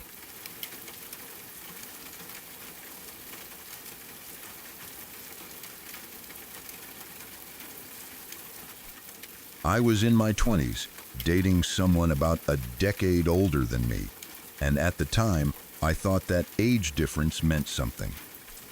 I thought it meant he'd be steadier, more mature, maybe more grounded. I had just moved to a different city to move in with him, which already felt like a huge step. When you uproot your life for someone, you're not just changing your address. You're putting trust in them. You're stepping into their space, their routines, their comfort zone, and you're hoping they'll meet you with care. You're hoping they understand what it costs to do that. You're hoping they'll be your safe place while you build a new life. I had a job interview that day, and it mattered to me. It wasn't a casual thing. It was one of those interviews where you want to show up looking polished and capable, especially because I was new in the city and I wanted to start building stability fast. I remember getting dressed carefully, choosing one of the nicest department store suits I owned. It wasn't just clothing to me. It was confidence. It was preparation. It was me trying to show up like someone who belonged in that room. I wanted to feel put together. I wanted to feel professional. I wanted to feel like I could walk in there and be taken seriously. I was walking out the door for the interview, already focused, probably a little nervous, the way you always are when something matters. And that's when he said it. "You look like Oliver Twist." He didn't say it like a gentle tease between partners who are actually kind to each other. It wasn't said with affection. It was one of those comments that's meant to take the wind out of you right as you're about to do something important. It was mocking. It was stupidly specific. It was a comparison designed to make me feel poor, scruffy, childish, and out of place. And the timing was the cruelest part. He didn't say it later. He didn't say it on a day when it didn't matter. He said it as I was walking out the door to try to impress people and land a job. In 1 second, I went from feeling like I looked nice to feeling like I had to check myself in the mirror all over again. I remember that feeling of heat in your face when you're suddenly self-conscious, the way your brain starts scanning your outfit like a threat assessment. Is my suit wrong? Do I look ridiculous? Do I look cheap? Did I misjudge this? Is everyone going to think I look stupid? It's such a sharp, immediate shift. And it's not because the comment is true. It's because it plants doubt at the exact moment you need calm. I fought not to cry on the way there. I fought not to let it show. I fought not to crumble in the waiting room. I went into that interview carrying the extra weight of his voice in my head, trying to stand tall while part of me felt smaller than it had 5 minutes earlier. I kept thinking about how I looked, how I was being perceived, whether I seemed confident enough, whether I seemed ridiculous. It takes so much energy to push through that kind of manufactured insecurity, and you don't realize how exhausting it is until you're on the other side of it. But I did really well. I was offered the job on the spot. That's the part that still makes me feel this mix of pride and sadness. Pride, because I pulled it off anyway. I showed up and performed anyway. I didn't let his comment ruin what I came to do. I proved to myself that I could handle it. But sadness because I shouldn't have had to fight that battle at all. I shouldn't have had to walk into a life-changing moment feeling like the person who supposedly loved me had just tried to trip me right at the starting line. When I got home, I was excited. I came in with news. I had done it. I had landed the job immediately, which is not easy. It should have been one of those moments where your partner smiles, hugs you, says they're proud, asks how it went, tells you to celebrate. Even if the job wasn't perfect, even if there were details to talk through, the first reaction should have been to support. A win is a win. And I was new in the city. I had just moved. I needed that win. I needed to feel like the choice I made to move in with him was leading to a real, stable life. I told him about the offer. And I also told him, honestly, that his comment had been hurtful. I told him it didn't make me feel supported. I wasn't trying to start a fight. I was trying to communicate like an adult. I was trying to say, hey, the way you spoke to me this morning cut me down when I needed you to lift me up. It mattered to me. It hurt. I wanted him to understand and maybe apologize. Instead, he doubled down. He said, well, maybe they took pity on you since you obviously need the job. That was the moment where it became painfully clear what kind of man I was living with. Because that wasn't just insensitive. That wasn't bad at comfort. That was cruelty with intent. He took my success and tried to turn it into humiliation. He took something I earned and tried to make it sound like charity. He tried to rewrite the story so that I didn't win because I was capable, but because someone felt sorry for me. It was like he couldn't stand the idea of me feeling proud. Like he couldn't let me have one day where I felt good about myself.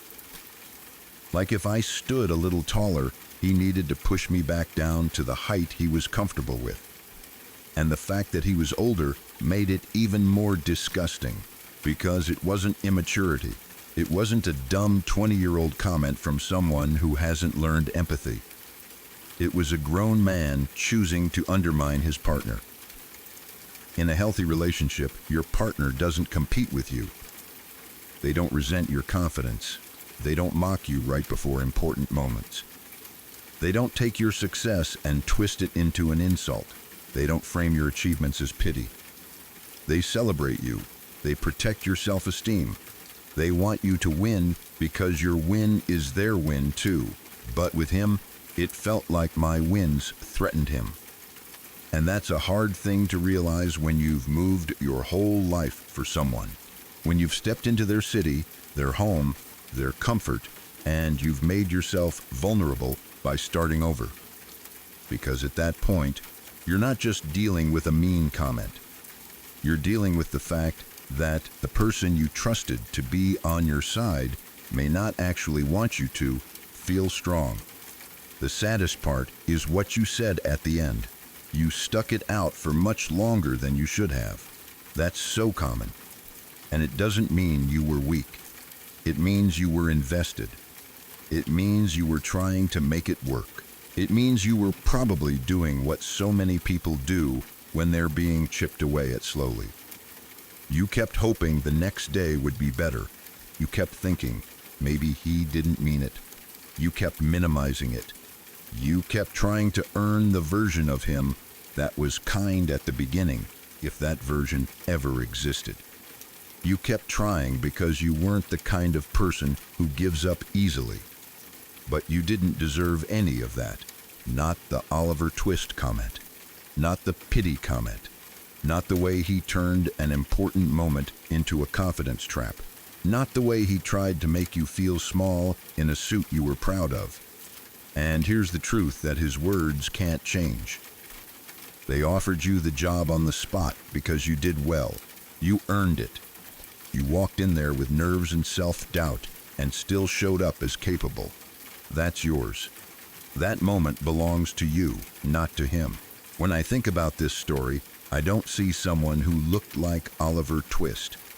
I see someone walking out the door, doing something brave, starting over in a new city, chasing a job, building a life. I see a man who couldn't handle that strength, so he tried to poison it with ridicule. The fact that you eventually recognized it for what it was and can name it now matters. Because naming it is how you stop carrying voice around like it's the truth. His comments weren't insight. They were control. And your life, your work, and your success have never been based on pity. They've been based on you showing up and earning what you deserve.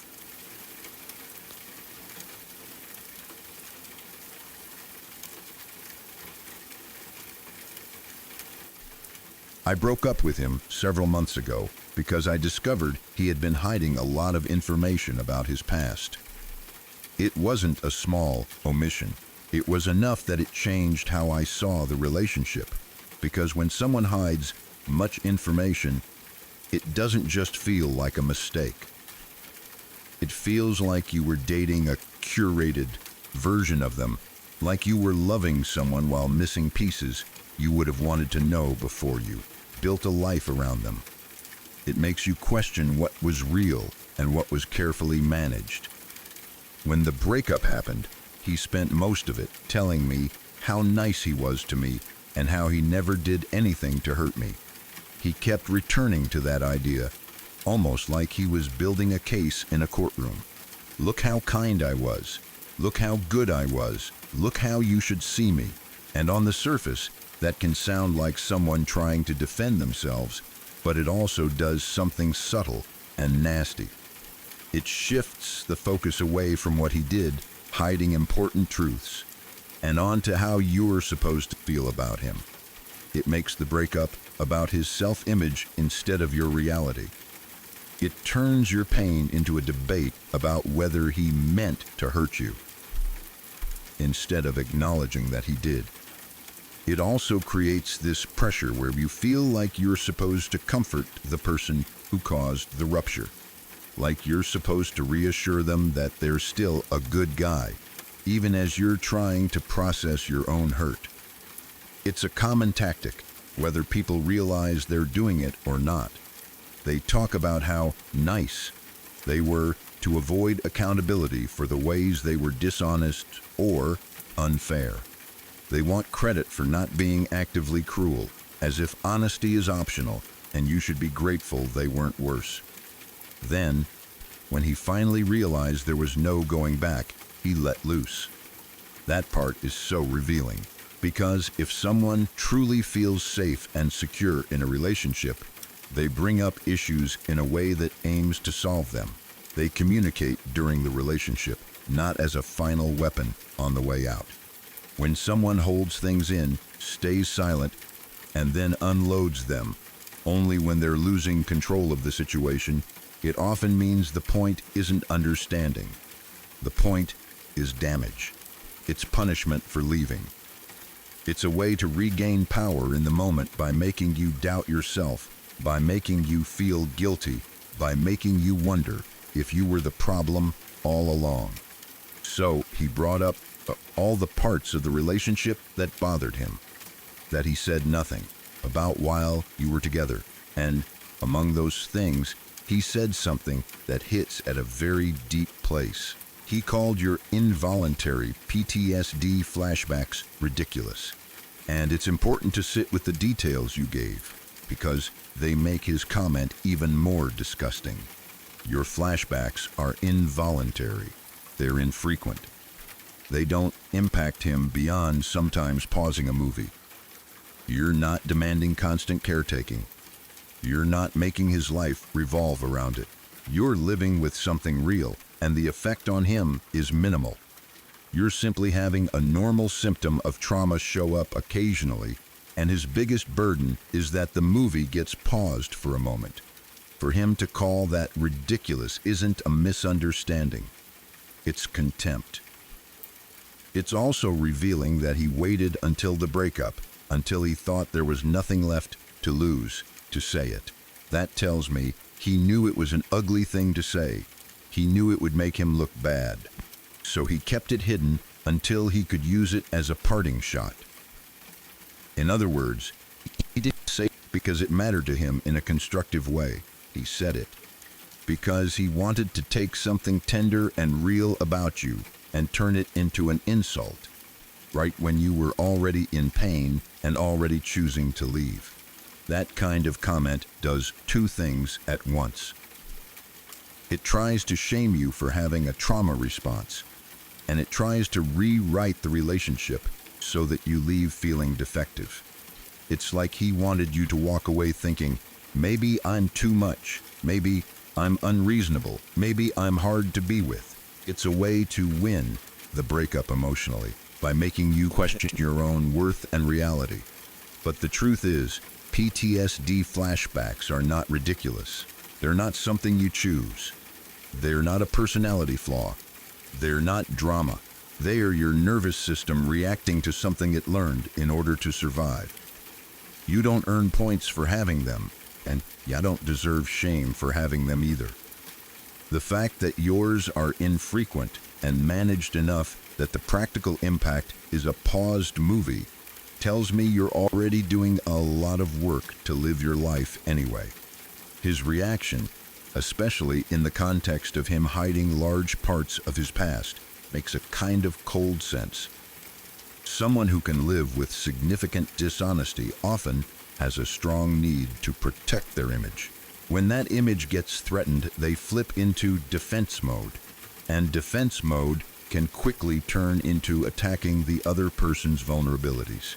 They look for whatever they can label as too much, so they don't have to sit with their own choices. And that's what makes this so painful, because he wasn't just dismissing a symptom. He was dismissing you in one of the places you needed kindness most. It's the opposite of what a safe partner does. A safe partner might not always know what to do, but they don't respond with contempt. They don't call your trauma ridiculous. They might say, "Do you want to pause? Or are you okay? Or do you want to switch to something else?" They understand that it's not about them. They understand it's your nervous system doing a thing you didn't ask for. What he showed you in that moment is that his niceness had limits. It was conditional. It lasted as long as the relationship was serving him. and as long as he could maintain the story that he was the good guy. When he lost that, he revealed what was underneath: resentment, judgment, and a willingness to hurt you where it counts. And I think that's why his comment lands so hard, because it retroactively changes the meaning of the whole breakup conversation.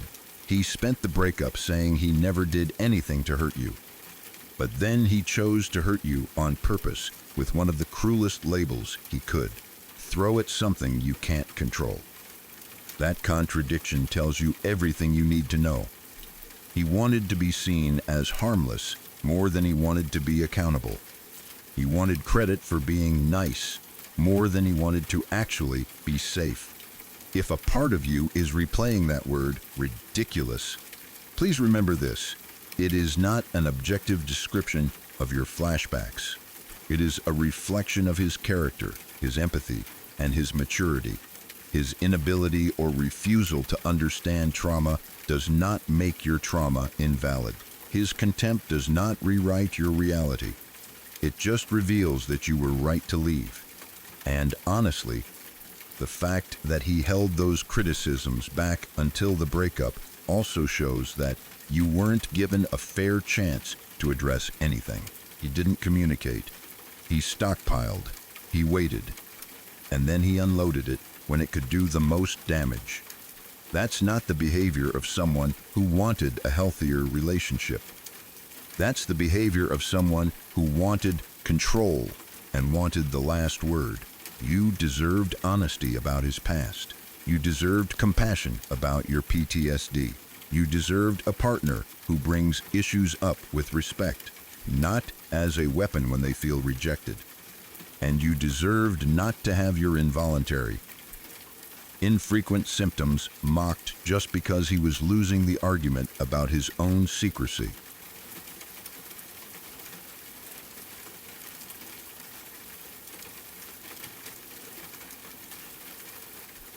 I had a boyfriend when I was younger, and at that point we were a bit long distance.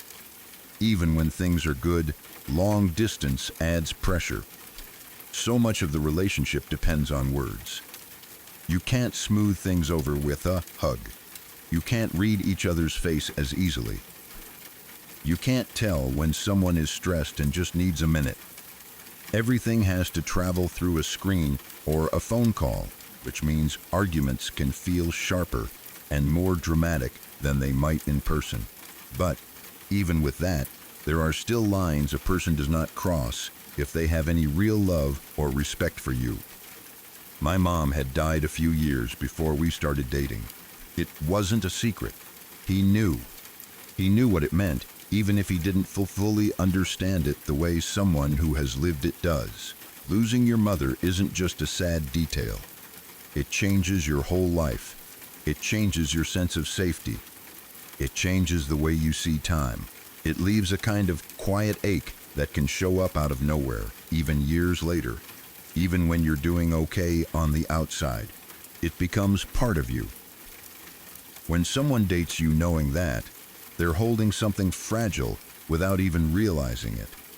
They're holding one of the deepest soft spots you have. And a decent person treats that with care. They don't have to be perfect. They don't have to say the exact right thing all the time. But they do have to respect it.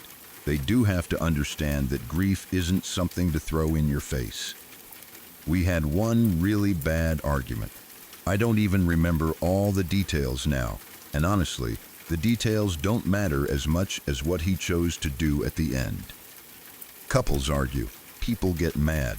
People can say the wrong thing. But even in anger, most people still have a line they won't cross. Most people still have a part of them that says, okay, I'm upset, but I'm not going to aim for the deepest wound. I'm not going to take the most painful thing I know about you and use it to destroy you. He did. He ended the argument and the relationship by saying, "You're so stupid. Go back where you came from." Oh, I forgot. You don't have where, because your mother's dead. That sentence is one of the cruelest things someone can say. It wasn't just an insult. It wasn't just a breakup line. It was targeted. It was designed to hurt you where you were most vulnerable. He took the worst loss in your life and turned it into a weapon. He used your grief like a joke. He tried to make you feel not just rejected, but erased, like you didn't belong anywhere, like you had no home, no comfort, no place to return to. The go back where you came from part is already harsh because it's meant to push you away and make you feel unwanted. But then he twisted it further. The "oh, I forgot" part is what makes it feel chilling, because it shows he knew exactly what he was doing. He didn't stumble into that line. He reached for it. He wanted it to land. He wanted it to stay in your head after the call ended. He wanted you to feel alone. People can be angry and still not be cruel like that. People can end a relationship and still do it with basic dignity. People can say, "I'm done," or "I can't do this," or "this isn't working," and walk away. He chose something else.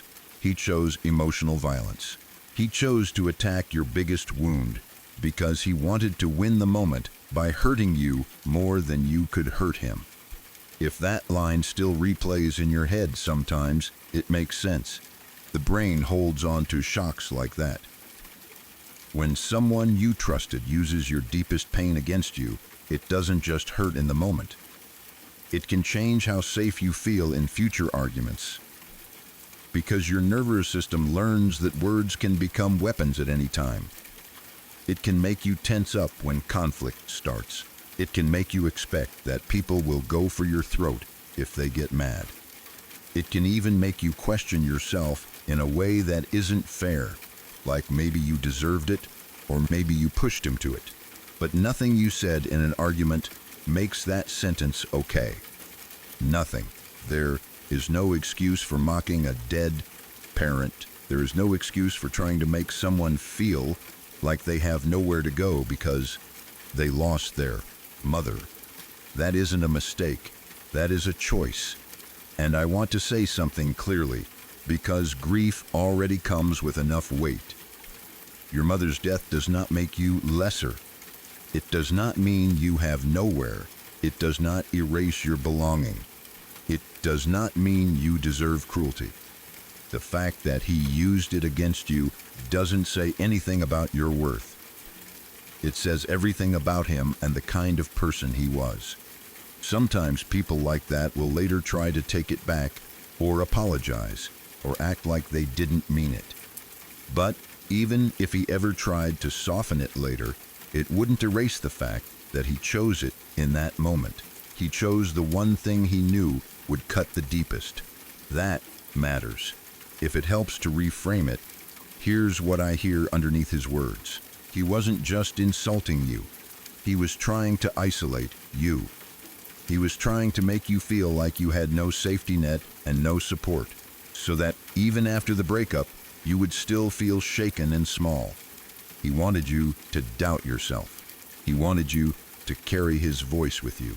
But his voice was not truth. The truth is that you kept living after losing your mom. You built a life. You kept going. You tried to love again. You tried to connect. That takes strength, even if it doesn't always feel like it. His cruelty doesn't undo any of that. It doesn't define you.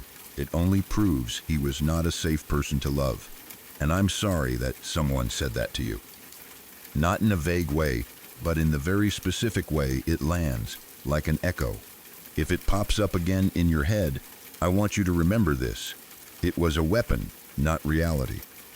Your mother being gone doesn't mean you have nowhere. You have your own life, your own story, and your own worth. And none of it depends on someone else being kind enough to see it.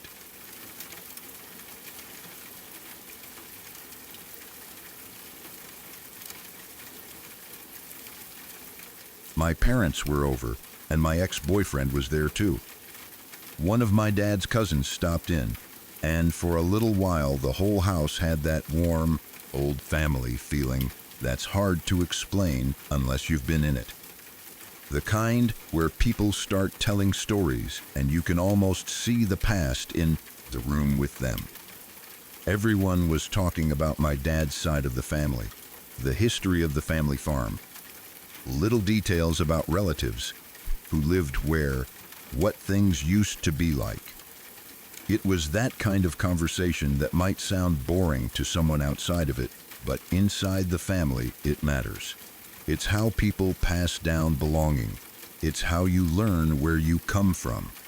It's how you feel connected to something bigger than just today.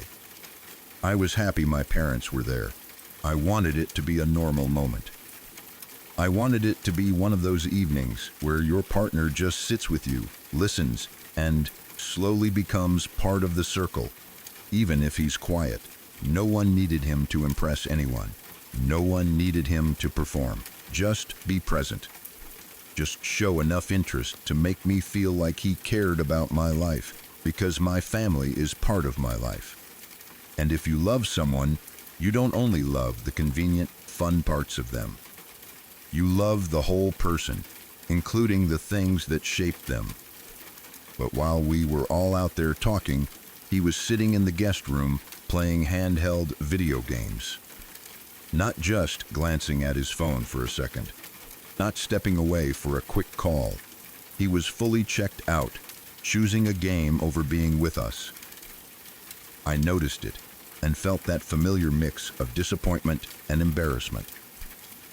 It's awkward when your family is making an effort and your partner is acting like he would rather be anywhere else. It also puts you in that position where you start making excuses in your own head to protect him, because admitting the truth hurts. You think maybe he's tired, maybe he's shy, maybe he doesn't know what to say.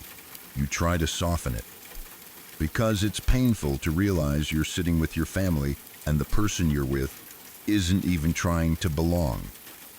After a while, I went in there, not to start a fight, not to scold him. Honestly, I think I was just giving him an opening. I asked if he didn't want to come out and hear stories about my relatives. I thought maybe he'd snap out of it, realize he was missing something important, and come join us. Or at least say something that showed he understood why it mattered to me. He barely even thought about it. He just said, "Why? They're not my family." That sentence hit me harder than I expected, because of how cold it was. Of course, they weren't his family yet. That's the whole point of being serious with someone. Your worlds slowly connect. You learn each other's people. You start caring about each other's history. You show up not because you're forced to, but because you want to. When you genuinely care about someone, you care about what matters to them, even if it's not your personal interest. You make room for it because you make room for them. But his tone made it feel like my question was ridiculous. Like I was asking him to pretend. Like my family stories were pointless background noise. And the way he reduced it to "not my family" made it feel like he was really saying something bigger. Your life is separate from mine, and I don't intend to blend it. In that moment, something clicked, and it wasn't gentle. It was bitter and clear. Guess they never will be with that attitude either. Because you can't build family with someone who refuses the idea of belonging. You can't create shared roots with someone who treats your roots like an inconvenience. You can't grow into a future with someone who makes it clear he won't step into your world. It's not about forcing someone to love your relatives. It's about basic respect. It's about the willingness to be present for the things that shape you. It's about being curious enough to learn, caring enough to listen, showing up even when it's not about them. At the time, I think I brushed it off outwardly.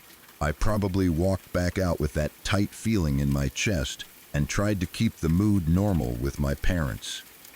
I might have smiled, kept talking, acted like it didn't matter. Because it's hard to explain that kind of moment in real time without ruining the visit. I didn't want to make it awkward for my parents. I didn't want to create a scene. So I swallowed it, like I swallowed so many things with him. But Inside, something shifted. It felt like one more sign that I was carrying the emotional weight of the relationship alone. I was the one trying to build bridges. I was the one trying to create connection. I was the one trying to make space for him in my life, while he kept his distance from the parts of my life that didn't directly benefit him.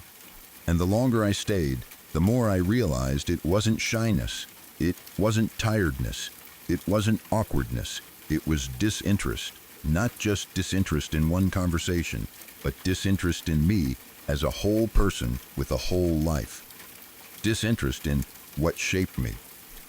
Disinterest in the things I cared about. Disinterest in the parts of love that require presence and effort. It took time, but eventually I found the language for what it felt like, and it was harsh but accurate. I felt like an interchangeable appliance to him. An appliance is useful. It makes life easier. It's there when you need it. It doesn't have needs of its own. It doesn't have a family history. It doesn't require curiosity or emotional attention. It just exists to serve a function. And when someone treats you like that, you feel it in 100 small ways. They aren't interested in your stories. They aren't curious about your background. They don't try to connect with your people. They don't show up for the parts of life that require emotional presence. They show up for convenience, and they tune out everything else. What hurts about moments like this is how quietly they reveal the truth. There's no huge explosion.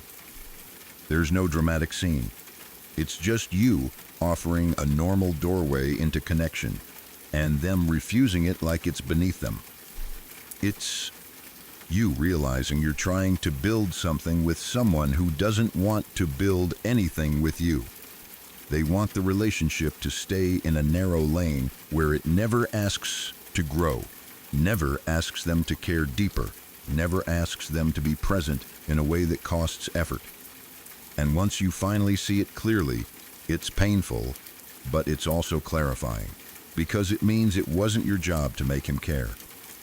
It wasn't your job to teach him basic interest. It wasn't your job to beg him to be present in moments that mattered to you. If someone genuinely cares about you, they show it. They listen. They learn names and stories. They sit with your parents and about the family farm and ask questions, even if they don't know all the details, because they know it matters to you. He didn't do that. And you were right to notice it. You were right to let that moment mean something. It wasn't just a comment. It was a window into how he saw the relationship and how little space he was willing to give to the parts of you that weren't directly useful to him.